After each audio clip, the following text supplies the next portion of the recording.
Bakit hindi natin gamitin ang media sa pag-spread ng message of equality?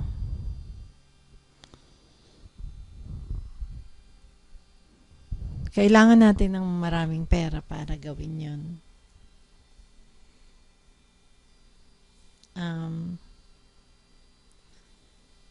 Pag pinakinggan nyo yung ibang katanungan at kasagutan sa FAQs or frequently asked questions,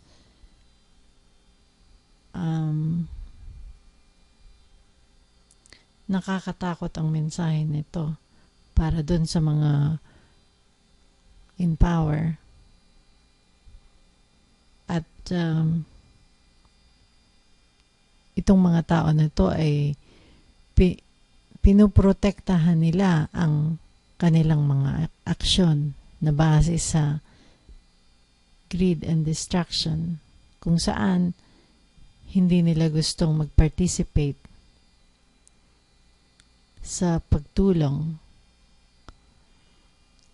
So, unfortunately, ang Destiny at Equal Money at Equal Life Foundation ay pinafund ng individual na mga tao sa buwan-buwan sa pamamagitan ng partisipasyon sa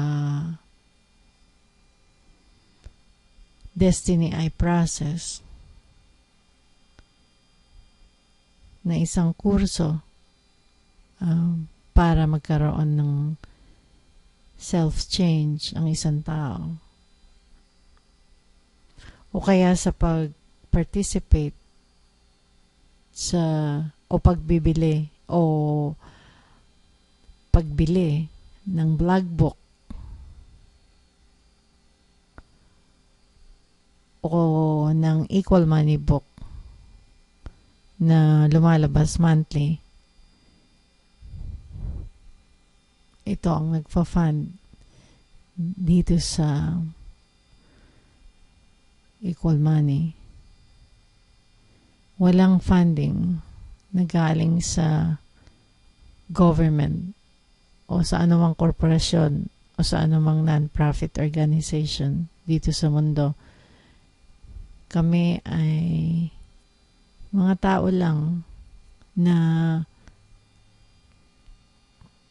grupo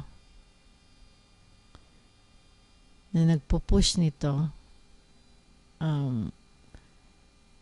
at pag lumaki na ang pera, mag-a-advertise kami. Gagamit kami ng telebisyon. Gagawa kami ng documentaries. Pero ang lahat ng ito ay mangyayari lamang kung mayroong kaming pera. So, kung gusto mong maging parte ng solusyon, tumulong ka, bumili ka ng blog books, mag-enroll ka sa Destiny Eye process. Nang sa ganon ay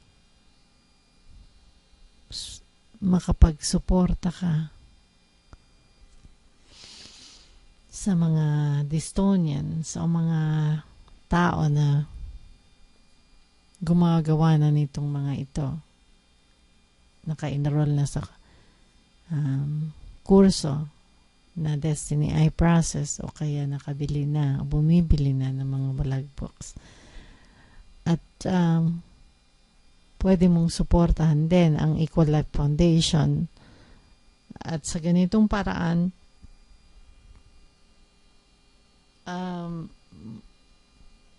masasabi natin sa maraming tao kung ano ang ating mensahe. Sa ngayon, ang mensahe na ito ay mangyayari sa 2020 dahil inestimate na namin kung gaano katagal ang kakailanganin para makuha natin ang pera na magsusupport dito sa ating gagawin para magawa natin ang kailangan nating advertising at edukasyon. So,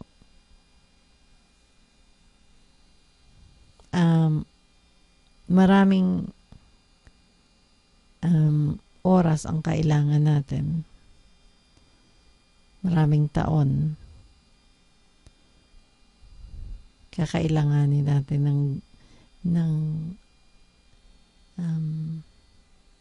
na mag-intay ng mahabang panahon para mangyari ito. Pero kung maraming pera na papasok at magiging available, mas dadali ang pag-spread ng message namin.